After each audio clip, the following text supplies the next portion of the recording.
اب اللہ کے نبی نے یہ حدیث بیان فرمائی ہے. تو کچھ لوگ کھڑے ہو کر کے کہہ رہے ہیں کہ ہم بھی مسیح مولود ہیں، میں ہی عیسیٰ ہوں. کچھ لوگ کیا کر رہے ہیں؟ میں ہی عیسیٰ ہوں بول کے بول رہے ہیں. میں اس کی پورا تفصیل آپ کو سنا دیتا ہوں کہ پہلے حضرت عیسیٰ علیہ السلام کی شان کیا ہے، عیسیٰ کون ہے، کس ماں کے بچے ہیں، اور ان کی مرتبہ اور مقام کیا ہے اللہ کے یہاں. اس کی تفصیل تھوڑی سی جھلک آپ کے سامنے دکھلاؤں. حضرت عیسیٰ علیہ السلام عیسیٰ علیہ السلام کی جو نانی تھے جن کا نام حضرت حنا تھا، حضرت حنا. عیسیٰ علیہ السلام کے نانا کا نام عمران ہے. عمران دو ہے. ایک عمران وہ ہے جو موسیٰ علیہ السلام کے والد کا نام بھی عمران ہے، اور حضرت مریم علیہ السلام ان کی بھی والد کا نام مریم ہے. تو خدشہ نہ ہو کہ کون عمران ہے. تو عمران حضرت مریم علیہ السلام کے والد کا نام عمران ہے. تو حنا والدہ کا نام تھا اور عمران والد کا نام تھا. حضرت حنا نے ان کی اولاد نہیں تھی، اور حضرت حنا یہ حضرت زکریا علیہ السلام کے سالی تھی. حضرت مریم علیہ السلام جب یہ حضرت حنا جب یہ حاملہ تھی تو انہوں نے ارادہ کیا کہ اگر مجھے اللہ اولاد دے تو میں ان اولاد کو اللہ کے نام پر وقف کر دوں گی. یہ اللہ کے گھر میں رہے گا، اللہ کے لیے وقف ہے، یہ کسی دوسرے کام میں اس کو نہیں لگاؤں گی، خالص اللہ کے نام پر یہ وقف ہے. حضرت حنا کو جب اولاد ہوئی تو دیکھا کہ یہ تو لڑکا نہیں ہے، لڑکی ہے. یہ تو لڑکا نہیں ہے. لڑکا اگر ہوتا تو کیا کر سکتے تھے؟ مسجد کے لیے وقف کر دیتے، اللہ کے نام پر وقف کر دیتے. یہ تو لڑکی ہے، اس کو کیسے وقف کروں؟ تو اللہ تعالیٰ نے اس کا جواب دیا. حضرت مریم علیہ السلام پیدا ہو گئی. پیدا ہونے کے بعد تو انہوں نے جو نظر مانی تھی کہ میری جو اولاد ہوگی میں اللہ کے نام پر اس کو وقف کروں گی، تو اللہ تعالیٰ نے اس کا جواب دیا کہ یہ جو عورت ہے، یہ جو لڑکی تمہاری ہے، یہ دیگر مردوں کے مقابلے میں، دیگر 1000 مردوں کے مقابلے میں یہ بڑی ہوئی ہے. دیگر 1000 مردوں کے مقابلے میں یہ اونچی شان رکھنے والی ہے، اونچے مرتبے والی ہے. اللہ تعالیٰ نے اس کا جواب دیا. تو حضرت حنا اس بچی کو لے گئی. حضرت زکریا علیہ السلام مسجد کے اندر بیٹھے ہوئے لوگوں سے کچھ گفتگو کر رہے تھے. عوام الناس بھی بیٹھی ہوئی تھی. حضرت حنا اولاد کو لے کر آئی اور آ کر کے کہنے لگی، قالت انی نظرت لک ما فی بطنی محررا فی قلب، ما فی بطنی محررا. حضرت مریم علیہ السلام کی والدہ نے کہا کہ میں نے اللہ سے منت مانی تھی، میں نے اللہ سے میں نظر مانی تھی کہ جو میری اولاد یعنی میرے بطن سے جو بھی پیدا ہوگا، میرے پیٹ سے جو بھی پیدا ہوگا، میں اس کو اللہ کے نام پر وقف کر دوں گی. اور حضرت مریم علیہ السلام کے جو والد تھے ان کا انتقال بھی ہو گیا تھا. حضرت مریم پیدا ہونے سے پہلے حضرت عمران کا انتقال ہو گیا تھا. اب اس کی کفالت کی ذمہ داری کون لے گا؟ اس کو پالنے کی، اس کو پوسنے کی، اس کے دیکھ بھال کی، اور اس کو بھی اللہ کے نام پر وقف کرنا ہے، کون ذمہ داری لے گا؟ کوئی ذمہ داری لینے والا نہیں نا. کون لیتا ہے؟ کون تو لیتا ہے؟ کوئی نہیں لیتا. آج کل تو بالکل ذمہ داری کوئی لینے کے لیے تیار نہیں. ہونا ہے تو دوسری شادی کر لے تو حضرت، لیکن بچے نہیں رہنا دیتے. آہا، میٹھا رہا تو ہپ ہپ، کڑوا رہا تو تھو تھو. دوسری شادی کرنے تیار ہے، لیکن کیا چاہ رہا ہونے؟ خالی لڈو ہونا کہتے ہیں. اس کے ساتھ بچے بھی ہمبا. مثال کے طور پر کسی کے شوہر کا انتقال ہو گیا، اب عورت بیوہ ہو گئی، ساتھ میں بچے ہی. کسی تو بولے شادی کر لیتی کیا؟ تم بچے نہیں رہنا حضرت، ہونا ہے تو ان سے شادی کر لے، تم بچے نہیں رہنا. بچے کی ذمہ داری میں لیتا نہیں. مطلب کہ بیوی چاہیے، لیکن اس کا جو بچہ ہے وہ نہیں چاہیے. ہے کہ نہیں ہے؟ تو کوئی کفالت کرنے کے لیے تیار نہیں ہوتا. اللہ اکبر. تو حضرت حنا بچے کو لے گئی.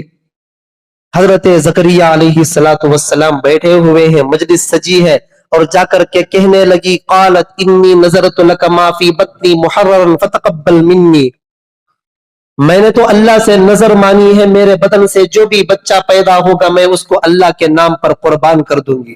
اللہ کے لیے یہ وقف ہے، یہ اللہ کے لیے وقف ہے. فتقبل منی، اے اللہ تو میرے لیے، میرے سے اس کو قبول فرما، اس بچے کو تو قبول فرما. فتقبل منی. اب بچہ ہے، بچی ہے، بس بچی ہے، اب کیا کریں گے؟ اللہ نے جواب دیا کہ یہ بچی 1000 مردوں سے بھی بہتر ہے. 1000 بچے بھی اگر تجھے ہو جاتے اس سے بھی یہ بہتر ہے یہ بچی. اللہ نے ان کے کمال کو ذکر کیا. تو سارے لوگ کہنے لگے کہ ہم کفالت لیں گے. جتنے مجلس میں لوگ تھے سب کے سب کہنے لگے میں ذمہ داری لوں گا اس بچی کی. دوسرا کہنے لگا کہ میں ذمہ داری لوں گا. تیسرے نے کہا میں ذمہ داری لوں گا.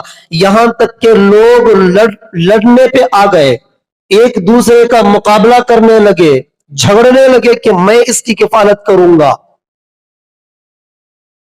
بچے کی کفالت کے لیے لڑ رہے ہیں.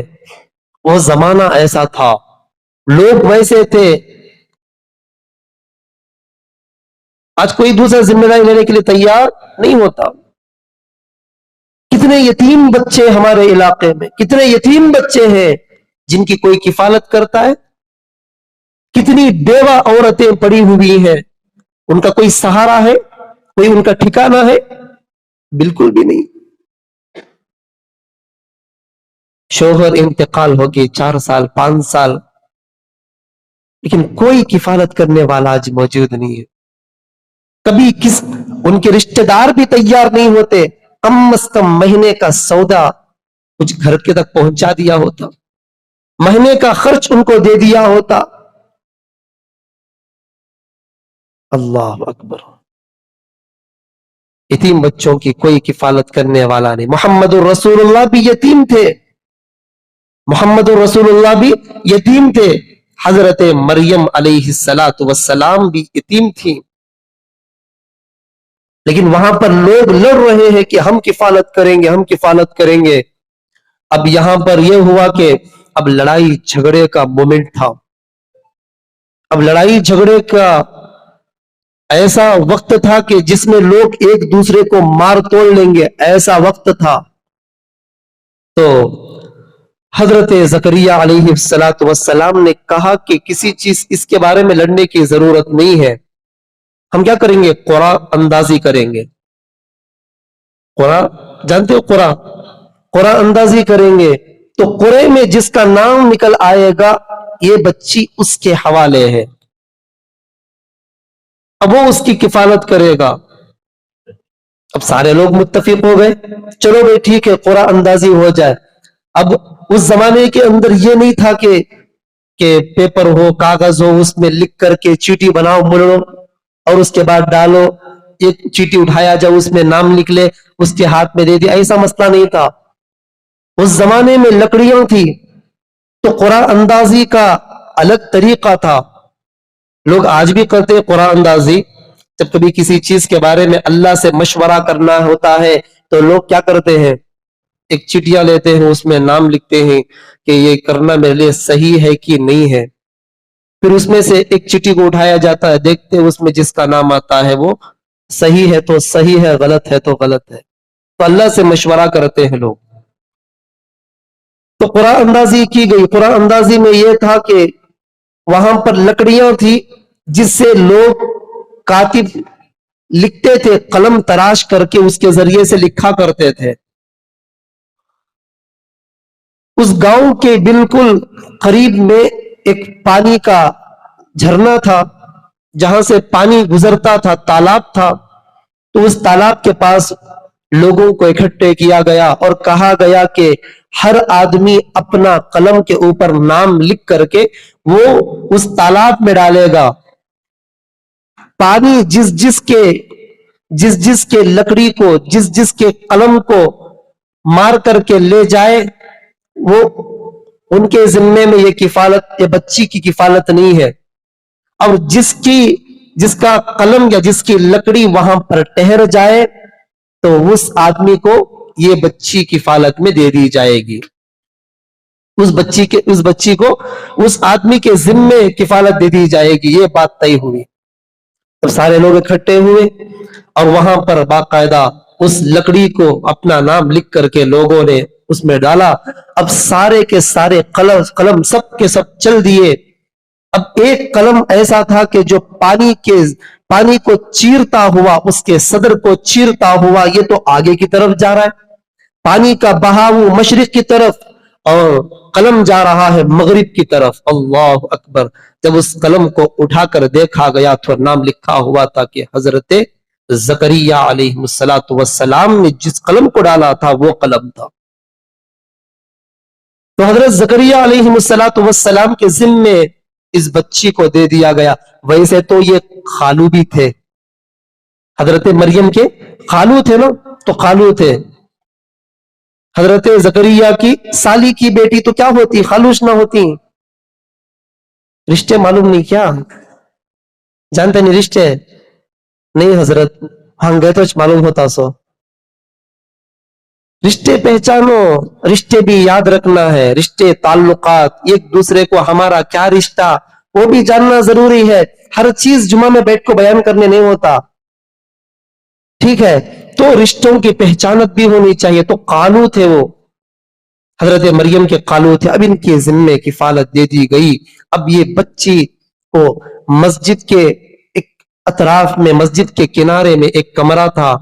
اس کمرے کے اندر حضرت مریم کی کفالت ہوتی تھی. جیسی جیسی بڑھتی جاتی بچی، اللہ کی طرف سے نعمتیں اترتی تھی اس بچی کے لیے. بہت ساری غذائیں ان کے سامنے اللہ کی طرف سے، بے موسم پھل بھی ان کے پاس موجود تھے. ایک مرتبہ حضرت زکریا علیہ السلام کمرے میں آئے، حضرت مریم سے ملاقات کے لیے آئے تو دیکھا کہ حضرت مریم کے پاس بے موسم پھل موجود ہے. انگور کا موسم الگ وقت ہوتا ہے، تربوز کا زمانہ الگ ہوتا ہے، گرمی کے موسم میں آتا ہے نہیں. تو بے موسم پھل یہاں پر موجود ہے. بڑا تعجب ہوا. ویسے تو دروازہ ہمیشہ بند ہوا کرتا تھا. حضرت مریم کا جو دروازہ تھا وہ ہمیشہ بند ہوتا تھا اور چابی بھی کسی اور کے پاس تھی بھی نہیں. حضرت زکریا کے علاوہ چابی بھی کسی اور کے پاس تھی بھی نہیں. حضرت مریم کے پاس مختلف قسم کے میوے پھل وغیرہ موجود ہیں، جس کو قرآن ذکر کرتا ہے کہ وہاں پر پھل موجود تھے. وہ بھی کیسے پھل؟ جو بے موسم پھل. گرمی کے موسم میں جو پھل آتے ہیں وہ سردی کے موسم میں، سردی کے موسم میں جو پھل آتے ہیں وہ گرمی کے موسم میں ملتے تھے. اس طرح کا انتظام تھا. تو حضرت زکریا نے کہا کہ یہ کہاں سے آئے، یہ کہاں سے آئے؟ تو کہنے لگی یہ تو اللہ کی طرف سے ہے. یہ تو کیا ہے؟ یہ تو اللہ کی طرف سے ہے. حضرت زکریا علیہ السلام سمجھ گئے کہ یہ کوئی معمولی عورت نہیں ہے، یہ تو اللہ کی نیک ولیہ ہے، اللہ کی برگزیدہ بندی ہے جس کو اللہ نے آسمانوں سے اتارا ہے۔ حضرت عیسیٰ علیہ السلام نے جب دعا کیا تھا تو اللہ نے جنت سے دسترخوان اتاری تھی۔ حضرت موسیٰ نے بنی اسرائیل کے لیے دعا کی تھی تو اللہ نے آسمانوں سے من و سلوا کو اتارا تھا۔ اتارا کہ نہیں اتارا؟ تو اللہ نے آسمانوں سے بند دروازہ، بند کمرے میں جس کے پاس کوئی چابی بھی نہیں ان کے علاوہ، اب وہاں پر کیا اتر رہے؟ جنت سے میوے اور درخت کے پھل، ایسے میوے اتر رہے ہیں۔ اللہ اکبر۔ کچھ ایام گزرے، حضرت مریم علیہ السلام بڑی عمر کو پہنچی، بالغ ہوئی۔ اس کے بعد قرآن ذکر کرتا ہے کہ حضرت مریم علیہ السلام غسل کرنے کے لیے غسل خانے میں تشریف لے گئی۔ غسل کر کے جیسے ہی واپس لوٹ کر آئی تو اچانک ایک مرد وہاں پر کھڑا ہوا ہے۔ حضرت مریم نے کہا، قال انی اعوذ بالرحمن، میں تو اللہ کی پناہ مانگتی ہوں، کیونکہ اب تک حضرت مریم علیہ السلام کو کسی مرد نے دیکھا نہیں تھا۔ وہ تو جب بچی تھی اس وقت میں ان کو ہر آدمی کفالت کے لیے تیار تھا، اب یہاں پر کفالت ہو گئی، ایک کمرے میں یہ بند ہے، وہاں پر اللہ کی عبادت میں مصروف ہے، اس کی ہر ضرورت کو یہاں پوری ہو رہی ہے، تو کسی مرد نے حضرت مریم کو دیکھا بھی نہیں تھا۔ اب اچانک دروازہ کھولا، غسل کر کے باہر جیسے ہی تشریف لائی تو یہاں پر ایک مرد اچانک کھڑا ہوا ہے، فوراً اللہ سے مانگی، قال انی اعوذ بالرحمن، میں اللہ کی پناہ مانگتی ہوں۔ یہ کیا ہے؟ کون ہے آپ؟ کیسے آ گئے یہاں پر؟ وہ تو حضرت جبرائیل علیہ السلام تھے، تو انہوں نے کہا، انی رسول اللہ، میں تو اللہ کا قاصد ہوں، اللہ کی طرف سے بھیجا ہوا ہوں۔ پھر کہا، کیوں آئے ہو؟ حضرت مریم نے کہا، کیوں آئے ہو؟ کہنے لگے، آپ کو ایک بچہ پیدا ہونے والا ہے، آپ کے بطن سے ایک اولاد پیدا ہوگی۔ حضرت مریم نے کہا، یا تو دو ہی راستے ہیں، بچہ پیدا ہونے، بچے کی تولد کے لیے دو راستے ہیں، یا تو حلال راستے کو اپنایا جائے یا تو حرام راستے کو اپنایا جائے۔ میں نے نہ حرام راستے کو اپنایا نہ حلال راستے کو اپنایا، نہ میری شادی ہوئی نہ ہی میں نے کسی جگہ پر منہ کالا کیا، پھر کیسے مجھے اولاد ہوگی؟ حضرت جبرائیل علیہ السلام نے کہا کہ میں آپ کے بطن پر روح پھونکوں گا، اس میں سے حضرت کیا ہوں گے؟ حضرت عیسیٰ پیدا ہوں گے۔ تو حضرت مریم گھبرا گئی، کہنے لگی، تب تو لوگ کیا کہیں گے؟ لوگ میری عزت کا فالودہ بنائیں گے، میری عزت کی چھلنی کر دیں گے لوگ۔ حضرت جبرائیل علیہ السلام نے کہا، نہیں، ایسا نہیں ہوگا، اس کا ازالہ بھی اللہ فرمائیں گے، اس کا ازالہ بھی اللہ فرمائیں گے۔ پھر کہا گیا، قرآن ذکر کرتا ہے کہ حضرت جبرائیل علیہ السلام نے ان کے بطن پر روح کو پھونکا۔ کچھ ایام گزرے کہ اب بچہ پیدا ہونے کا وقت تھا۔ اللہ تعالیٰ نے کہا، وَآوَيْنَا إِلَىٰ رَبْوَةٍ ذَاتِ قَرَارٍ مَكِينٍ، اب بالکل قریب زمانہ تھا، بالکل قریب وقت تھا کہ اب بچہ تولد کا۔ تو اللہ تعالیٰ نے کہا کہ تم ایک اونچا ٹیلا جہاں پر موجود ہے وہاں پر ٹیک لگا کر کے بیٹھ جاؤ۔ اللہ نے وہاں پر نخلا، ایک درخت کو اللہ نے وہاں پر پیدا کر دیا اور اس جگہ پر میٹھے پانی کا بھی انتظام کر دیا۔ اللہ تعالیٰ نے فرمایا کہ اس میں سے بس جب تمہیں بھوک لگے تو اس درخت کو ہلا دینا اور یہاں پر جو میٹھا پانی ہے اس کو پی لینا۔ یہاں پر کیا حکم ہے؟ اللہ اگر چاہتا تو وہ درخت نیچے تک بھی جھک کر کے جب چاہتی توڑ کر کھاتی، لیکن اللہ نے یہاں حرکت دینے کا حکم دیا۔ یہ اس بات کی علامت ہے کہ آدمی کو بغیر کوشش کے کچھ ملنے والا نہیں ہے. آدمی کو کوشش کرنی چاہیے تبھی کچھ ملتا ہے. آدمی سوچتا ہے میں کیا بھی کرنا نہیں, بغیر مانگے بغیر کچھ محنت کیے پورا اچانک تو آ جاتا ہے. آتا کیا نہیں آتا. تو محنت شرط ہے. آدمی جتنی محنت کرے گا اتنا ہی اس کا مقام اور مرتبہ ہوگا, اور اتنا ہی اس کے پاس مالیت آئے گی. صبح سے شام تک کیا بھی کرتا نہیں, پیسے آ جانا کو تو آ جاتی ہیں, نہیں آتے نا. تو وہ بول رہے تو محنت شرط ہے. تو کچھ حرکت کرو تو پھر برکت ہوگی. کچھ لوگ سمجھتے ہیں کہ کچھ بھی حرکت کرتے نہیں, پھر سمجھتے ہیں کہ اللہ ہم نے غریب بنا لیا. تیری کون سی محنت ہے کر کو, اللہ کے اوپر تم لعنت کرتے ہو, اللہ کی ناشکری کرتے ہو.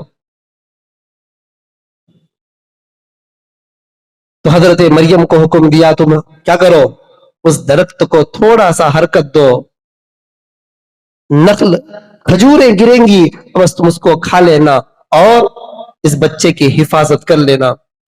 اب بچہ پیدا ہو گیا. حضرت مریم علیہ السلام اسی کو کھجور کو کھاتی, پانی پیتی. اس کے طبی فوائد آپ کو بتاتا ہوں. طبی فوائد یہ ہیں کہ جیسے ہی اولاد ہوتی ہے, تو اولاد جب ہوتی ہے تو عورت کمزور ہو جاتی ہے. خون کے بہاؤ کی وجہ سے عورت کیا ہو جاتی ہے, کمزور ہو جاتی ہے. اللہ نے اس نخل اور کھجور کے اندر اتنی طاقت رکھی ہے, جو کمزوری آ جاتی ہے وہ کمزوری کیا ہو جاتی ہے, واپس لوٹ جاتی ہے. اسی لیے جب تولد کا وقت قریب ہوتا ہے تو عورتوں کو کھجور کھلاؤ, یہ بھی قرآن سکھاتا ہے. اس سے نکلتا ہے, یہ سب چیزیں اس سے قرآن سے نکلتی ہیں. معمولی معمولی چیز بھی اللہ نے ذکر کر دیا ہے. قرآن ایسی چیز نہیں ہے کہ جس کے بارے میں کہ بہت اونچی بات کہے, نیچی بات کو نہ بتائے. ہر چیز اللہ نے ذکر کیا ہے. تو اس سے مسئلہ نکلتا ہے کہ کیا کرو, جب اولاد پیدا ہونے کا وقت ہو تو طبی فائدہ یہ بتا دیا کہ کیا کرو, کھجور کھلاؤ جس میں طاقت بھی ہے, قوت بھی ہے.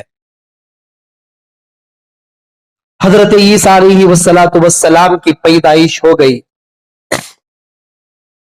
حضرت عیسیٰ علیہ والسلام کی جیسے ہی پیدائش ہوئی, اب لے کر کے بچے کو جانا تھا ادھر. بچے کو لے کر جب اپنے سوسائٹی کے اندر اپنے قوم کے پاس پہنچی تو لوگوں نے کہا, اے مریم تیرا باپ بھی ایسا نہیں تھا, نہ تیری ماں ایسی تھی, تم نے کیسے ایسی حرکت کر لی. حضرت مریم علیہ السلام کو اللہ تعالیٰ نے حکم دے دیا تھا کہ تم کیا نہیں کرنا, بالکل بات چیت نہیں کرنا, چپ چاپ رہنا, بس اس بچے کی طرف اشارہ کر دینا. وَيُكَلِّمُ النَّاسَ فِي الْمَهْدِ وَكَهْلًا, اور وہ بچہ بات کرے گا, وہ بچہ گفتگو کرے گا, تم چپ چاپ رہنا, اسی سے جواب مل جائے گا انہیں. اب قوم تانے دینے لگی, یا وقت ہارون, اے ہارون کی بہن تم نے ایسی کیسی حرکت کر لی, تیرا باپ بھی ایسا نہیں تھا, تیری ماں بھی ایسی نہیں تھی.